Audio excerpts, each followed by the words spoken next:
Nachádzame sa pred Betlehemom a vyrábala ho obyvateľka obce, Janka Tótová, kde prišiel nápad urobiť takýto Betlehem. Nápad prišiel 10 rokov dozadu snáď. Sme boli na vystúpení v Nitre, v divadle Andreja Bagara a ako sme čakali na dceru po vystúpení, tak sme sa motali vo vianočnom mestečku a prišli sme k Betlehemu a syn mi hovorí, no takéto by si vedela spraviť aj ty. Samozrejme, že nevedela, ale... Áno, to je Betlehem, ktorý je vyrezávaný z dreva. Ale bol to taký podnet, že niečo by sa dalo. No a tak sme sa voľako pustili hneď na druhý rok. Mám taký dojem do toho. Tieto figurky sú ale také zvláštne. Oni sú dosky, z ktorých sú vyrezané postavy a namaľované. Už predtým som vyrábala anielov, alebo Mikuláša, alebo nejakých zajacov a také postavy na doskách, čo sa našli doma na dvore, dajme tomu. Ale toto bolo už trošku náročnejšie, tak sme museli pozháňať širšie dosky. To sú postavy, ktoré majú niektoré, vidím, že aj 2 metre. Sú to teda aj menšie a do šírky majú nejakých 50 cm.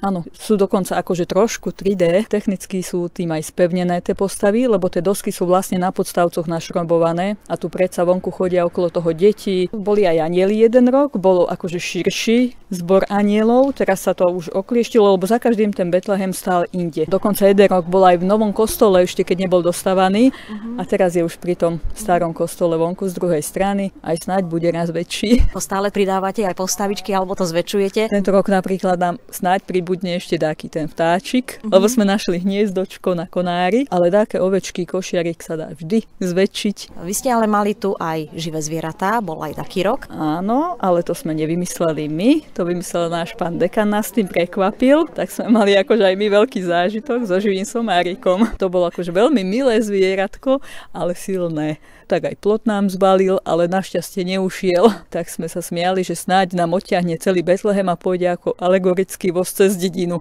Je to dosť veľké, má tá maštálka aj 5 metrov a celé aj s oplotením to má možno aj nejakých 15-20 metrov. Kde je materiál uložený počas roka? Materiál bol uložený čiastočne na fare, no u nás doma na povali. A kto vám tu ešte pomáha s tým všetkým? No, pomáha mi hlavne môj manžel, Ujo Imro.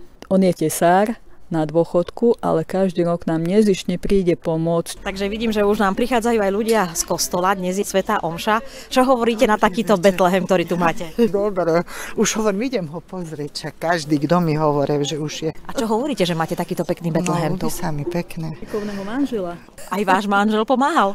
No, pomáhal. Imrich Magát, dôchodca. V čom ste pomáhali? Tak ja som vyučený tesár, tak sme konštrukciu, tesárske krokvy, dosky, strecha. Bola kedajšie oplodenia, ktoré bývalo z kratiny, z dosák. Prvá búdka celá bola pozbíjaná. Tak to išlo tých 7 rokov a tento rok spravili skladačku.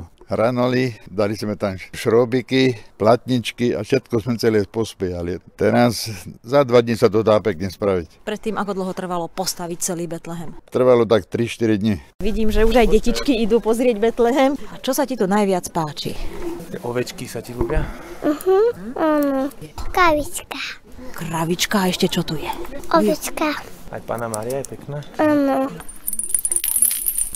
Slnček. To je kto? Ježiško.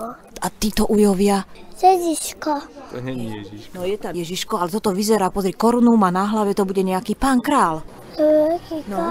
No a tu sa opýtam ocina, aké to je prísť k tomuto Betlehemu, ktorý je tu v obci, nie všade to majú. Využívame to aj pri štedrej večeri. Prídeme sem s deckami, medzi tým nám Ježiško donese darčeky. Koľko máte detí? Veľa. 5 detí. A medzi tým Ježiško, samozrejme, dom je zamknutý a Ježiško nám priniesie darčeky. Ako je to možné? To je to čaro Vianoc.